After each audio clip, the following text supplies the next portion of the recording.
সংসদ ভবনের সামনে দক্ষিণ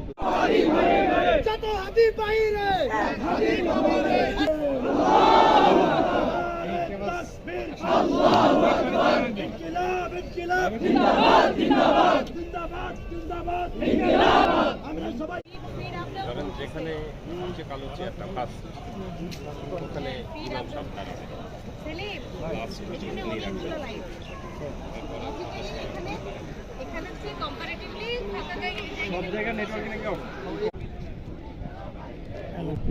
সংসদ ভবনের সামনে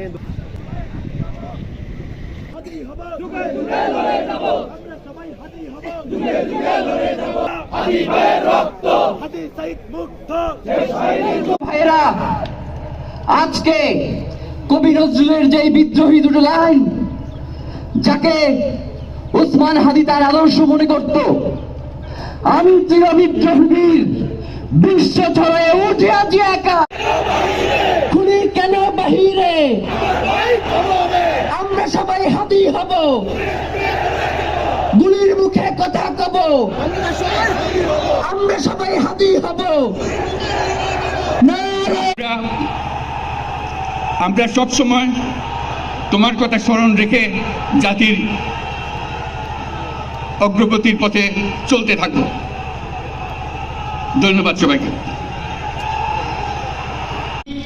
আমরা ওর সন্তান, ওর স্ত্রীর জন্য দোয়া করি। ওর সন্তান মাত্র 8 মাস বয়স। গতকালকে যখন ওর কাছে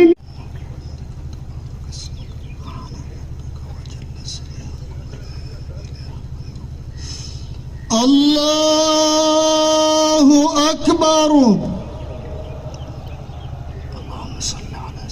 রাহমাতুল্লাহ আশহাদু আল্লা ইলাহা আমরা কেউ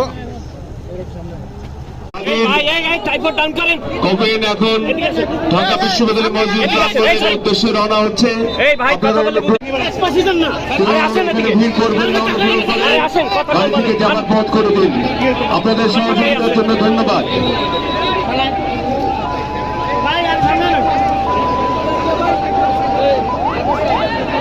কামনা করছি।